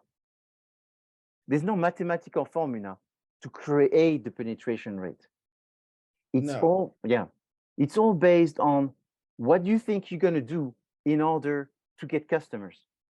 The bigger the market and the more you're going to do, the bigger the penetration rate. But the more expenses you're going to have and the more money you're going to ask, and therefore the less profit you'll make. And the less profit, and therefore the more margin you need to have. Yeah. So it's a catch-22. So you need to have a big margin to justify it, but oftentimes a big margin on a large population is hard to justify. So usually it's a smaller margin, and therefore that's why you have to be more frugal in your expenses. And if you're more frugal in your expenses, your percentage can't be big. So, and therefore when you present it, you have to be realistic and honest. You can't. What's bad, and that's why there's the first stage, the second stage, the third stage, because we will catch it before the third stage that what you're saying does not make sense, and there is one element that is sort of doesn't stick. And if the product sells itself, then less expenses we spend on advertising and promotion. And all Yes, that. exactly. Yeah. So the product that sells itself is not a product that is a pure innovation most of the time. True. Pure innovation. You come and there's, let's say, no radio, and then you invent the radio. That doesn't sell itself, even though it's great. Everybody wants it, but they just don't know. So that's when you need a lot of advertising. There you're gonna have a large profit margin. Maybe you make 30% profit margin per product, but you don't sell that many products, and you have a very small penetration rate. So then the best style are the style where you're doing something like your competitors, but better, because you're competing with them, but you find an opportunity that they have not taken yet within this market. That they would need, that they know they would either need or can use, which is better than the competitors. Exactly. So it's like a clean, just noticeable difference of your competitors, which justify a 20% margin. Therefore, you don't have to tell people what it is. You know, I don't. For example, I have a bottle of Ensure next to me. So it says, it sells calories, protein, and then you find that people, what they want is vitamins. And then you know that if you add vitamins to this, if Ensure adds vitamin to this, they sell 15% more. So what you do is you just create your own Ensure, and you just add the vitamin, and then you don't have to tell people what's a protein shake, a nutrition shake. They know. They just see this one. Oh, it's the same as an Ensure, but it has vitamins versus the other one don't have, and you're the first with the vitamins. So then it's easier. So why do I say this? Is because when and that's a mistake, very common mistake, is that Warren Buffett, because he's much older now, when most of his videos he says that, but he was not doing this early on. Is he has a 7 rule for looking at businesses and the one to invest, and one of them is the profit margin. How much money do they make? 20%, 25%, because the higher the profit margin, the more you can make a mistake and fix it. However, it's easy to go to a Shark Tank and say, the product costs $50 and we're going to sell it $150. That doesn't mean people are going to buy it for $150. So then you have to justify, why would your product be 3 times more expensive? And if it's just as vitamin added, people are not going to spend 3 times more. Ensure without vitamin, Ensure with vitamin, what's the difference of price? Well, maybe 10%. Is it 10% more expensive? Yes. Okay, fine. If it's more than 10% more expensive, they're not going to buy it. Therefore, you can't. Yeah, can the average person making the average living or wage, can they buy it, or would they want to buy it?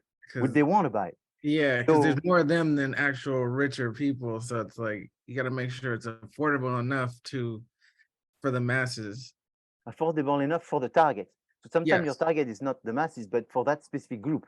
And sometimes you may say, for the first 2 years, we have this target, which is smaller, but we'll accept a high price.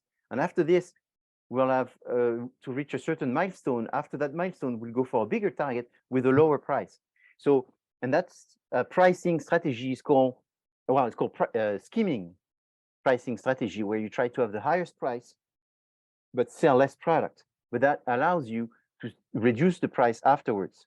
So this is why you have to go back to the class before, because you have to be able to say, oh, we're going to use the skimming pricing strategy. We have less targets, but it's okay, because with the skimming, we can create more benefit for a group that really care of the benefits in order to gain the most market share within this group and the biggest markup and profit, in order to reinvest the money that we've made, in order to promote it to a bigger group and reduce the price to stay competitive against our competitors. And the minute you say this, for me and Brian, it's like, this makes sense, this makes sense, this makes sense, done. Beautiful, clean. And that's the exercise.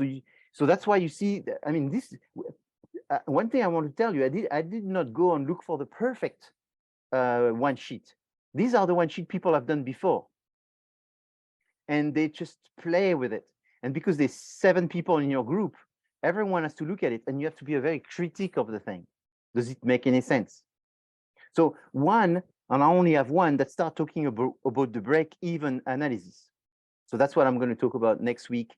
Maybe Brian will be talking about this Saturday, but the sooner you start using it, the better. There was only one group that used it in the marketing class, and that's okay, because I had too many things to cover. But I try to tell everyone that it's important. There's one that says, oh yeah, we'll use it. Everyone has to use it this time. Do a break-even analysis. And the break-even analysis is essentially you looking for, how many products do I need to sell in order to make this amount of profit. So when I told you that when you're a business entrepreneur, you should not be focused on money. That should not be your primary focus, but you should be focused on money, and you should be focused on the break-even analysis. The break-even analysis is the second or third thing that you hear in a Shark Tank that they talk about. They say, eventually they say, okay, so how much is your product? How many you think you're going to sell? And how much money do you want from me for what percentage? And then they say, we want 100,000 from you for 10%. And then they say, okay, so your valuation is $1 million for your company. How could it be $1 million? You only sell 200,000 a year. Well, it's $1 million, and usually I have a hard time justifying that, everybody. And the sharks just know. They say, well, that's a fake evaluation, but we'll take it. They're so used to hear fake evaluation. So then they say, okay, so what's my return? So how much does it cost? How many you plan to sell? And how are you going to sell it? And where's my 100,000 going to go?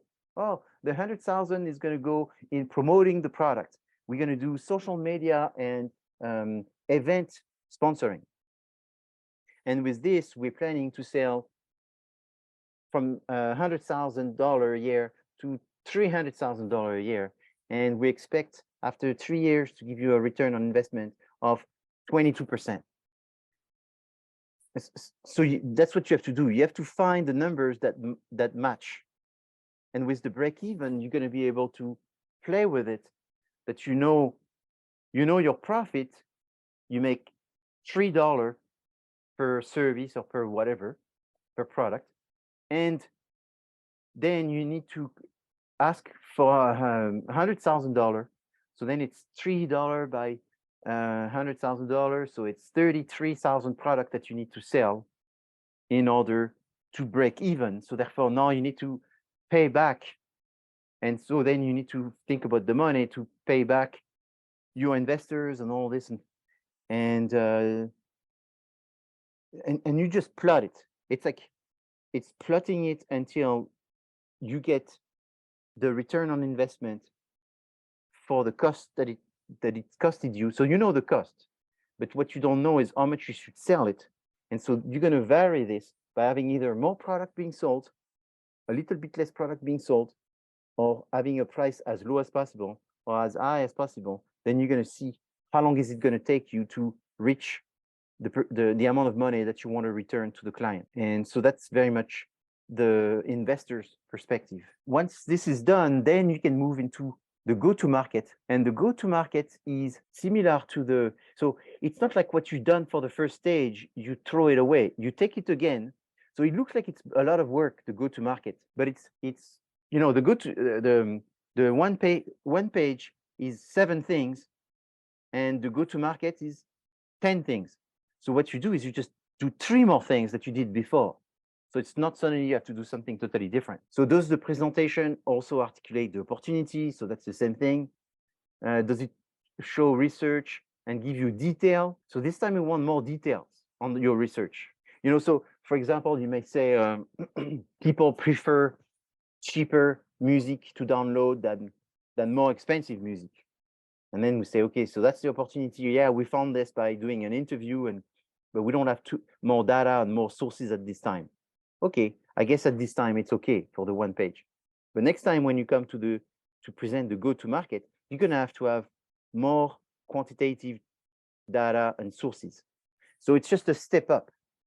Does the presentation clearly address a gap? So then you really have to stress the gap and what is the problem that you're solving. So it's problem solution. Does the presentation has the PESOL and competitors and the SWOT? That was in the first one. Does it has the time, SAM, SUM? That was also in the first one. But usually people, half of the groups do well and half need to fix it. So then they can fix it for the go-to-market, the time, SAM, SUM. And then this time, and that's the difference, is it talks about the STP. We don't really ask you for the STP for the one page.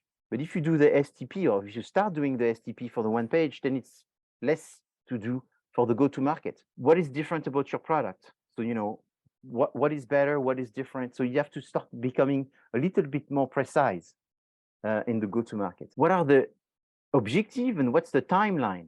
So you can talk about some objectives, maybe some timeline, in the one page, but it doesn't have to be detailed versus in the go-to-market. Now it's starting to be more detailed. The schedule needs to be more detailed. And then you need to start talking about the budget and forecast in even more detail than before. So at this time, we also like to see some metrics, because this should be a 3-year plan. So you're going to say what needs to happen at the end of the first year, and how are you going to measure it? Is it going to be a sales number? Is it going to be a market share? Is it going to be a number of activities that you have accomplished? What metrics are you going to use in order to demonstrate that you were successful?